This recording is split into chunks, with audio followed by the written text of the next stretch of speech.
எல்லா புகழும் இறைவனுக்கே. Hello friends, welcome to Kilakarai kitchen. இன்றைக்கி நம்ம சேனலில் ரொம்ப டேஸ்டியான சிக்கன் குழம்பு எப்படி செய்யலான்னு பார்க்கலாம். இது செய்கிறதுக்கு நான் ஒரு கடாய் எடுத்திருக்கேன். இதில் 2 tablespoon coconut oil add பண்ணிக்கிறேன். அது கூடவே 1 டேபிள் ஸ்பூன் கீயும் சேர்த்துக்கிறேன். எண்ணெய் நல்லா சூடானதும் இதில் 2 பட்டை, 2 கிராம்பு, 2 ஏலக்காய், 1 ரம்பலை, 1 கொத்து கருவேப்பிலை ஆட் பண்ணிக்கிறேன். ரம்பலை ஆப்ஷனல் தான், நீங்கள் இருந்தால் ஆட் பண்ணிக்கோங்க, இல்லைன்னா தேவையில்லை, அதை ஸ்கிப் பண்ணிக்கலாம். இப்போது நம்ம ஆட் பண்ண பொருட்கள் எல்லாமே நல்லா பொரிஞ்சு வாசனை வரணும். ஸோ அது வரைக்கும் இதை மிக்ஸ் பண்ணி விட்டுக்கலாம். அடுத்து இதில் ஸ்லைஸாக கட் பண்ண 100 கிராம் பல்லாரி வெங்காயத்தையும் 1 பெரிய சைஸ் பச்சை மிளகாயும் சேர்த்துக்கிறேன். வெங்காயம் நல்லா வதங்கி இது ஒரு கண்ணாடி பதத்துக்கு வரணும். ஸோ வெங்காயம் குக் ஆகிறதுக்கு தேவையான அளவு சால்ட்டை நான் இப்போவே ஆட் பண்ணிக்கிறேன். இப்போது இது எல்லாத்தையும் நல்லா மிக்ஸ் பண்ணி விட்டுக்கலாம்.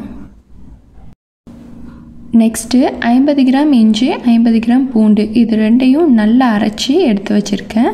அதில் இருந்து ஒரு 3 டீஸ்பூன் ஆட் பண்ணிக்கிறேன். இப்போது இஞ்சி பூண்டோட பச்சை வாசனை போகிற வரைக்கும் இதை நல்லா வதக்கி விட்டுக்கலாம். இஞ்சி பூண்டு ஆட் பண்ணதுக்கப்புறம் கீழே அடிப்பிடிச்சிடாத அளவுக்கு நல்லா மிக்ஸ் பண்ணி விட்டுக்கோங்க. அடுத்து இதில் 2 டேபிள் ஸ்பூன் தயிர் ஆட் பண்ணிக்கிறேன். புளிப்பு இல்லாத கெட்டியான தயிரை ஆட் பண்ணிக்கோங்க. அப்போ தான் குழம்பு ரொம்ப டேஸ்டியாக இருக்கும். தயிர் ஆட் பண்ணதுக்கப்புறம் இதை கொஞ்ச நேரம் வதக்கி விட்டுட்டு அடுத்து இதில் 1/4 டீஸ்பூன் மஞ்சள் தூள், 1 டீஸ்பூன் காஷ்மீரி மிளகாய் தூள் ஆட் பண்ணிக்கிறேன். நம்ம இதில் ஆல்ரெடி பச்சை மிளகாய் ஆட் பண்ணியிருக்கோம். இந்த காஷ்மீரி சில்லி பவுடரில் காரம் அவ்வளோவா இருக்காது, பட் கலர் நல்லா கிடைக்கும். உங்களுக்கு காரம் இன்னும் தூக்கலாக வேணும்னா இன்னும் கொஞ்சம் கூட ஆட் பண்ணிக்கலாம். இப்போது இது கூட ஒரு பெரிய சைஸ் தக்காளியை சின்னதாக கட் பண்ணி ஆட் பண்ணிக்கிறேன். பெரிய சைஸாக இருந்தால் 1 தக்காளி சேர்த்துக்கலாம். இதுவே சின்னதாக இருந்துச்சுன்னா நீங்கள் 2 தக்காளியை ஆட் பண்ணிக்கோங்க. இப்போது நம்ம ஆட் பண்ண தக்காளி நல்லா மேஷ் ஆகிற வரைக்கும் இதை வதக்கி விட்டுக்கலாம்.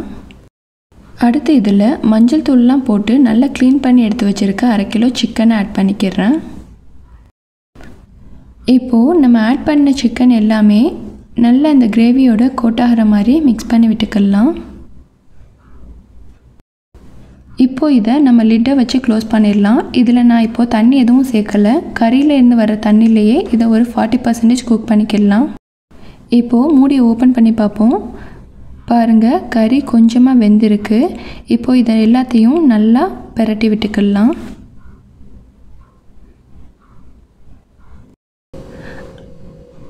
அடுத்து இந்த குழம்புக்கு தேவையான மசாலா பவுடர் சேர்த்துக்கிறேன்.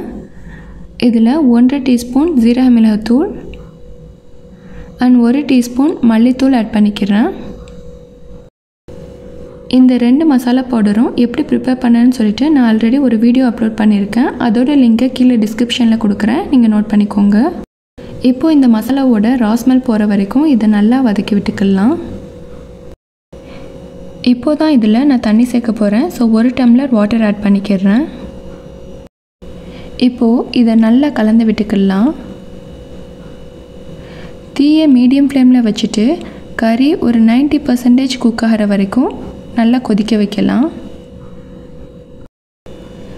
கறி நல்லா வெந்துருச்சான்னு செக் பண்ணிக்கோங்க.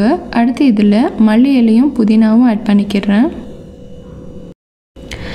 மல்லி இலையும் புதினாவும் சேர்த்ததுக்கப்புறம் இந்த குழம்பு நல்ல மணமாக இருக்கும். லாஸ்ட்டாக இதில் 1/4 மூடி தேங்காயை அரைச்சி தேங்காய் பால் எடுத்து வச்சுருக்கேன், அதை சேர்த்துக்கிறேன். இது சேர்க்கறதுனால டேஸ்ட் ரொம்ப நல்லாயிருக்கும்.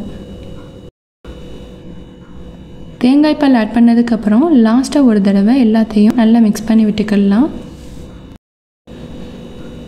இப்போது ஒரு கொதி வந்ததுக்கப்புறம் ஸ்டவ்வை ஆஃப் பண்ணிவிட்டு மூடி போட்டு 5 நிமிஷம் அப்படியே வச்சிடலாம். இப்போது 5 மினிட்ஸ் ஆயிடுச்சு. மூடி ஓப்பன் பண்ணுறேன். இந்த மாதிரி மூடி போட்டு வச்சாதான் இந்த சிக்கன் குழம்புல எண்ணெயில் மேலே பிரிஞ்சு பார்க்குறதுக்கு ரொம்பவே சூப்பராக இருக்கும்.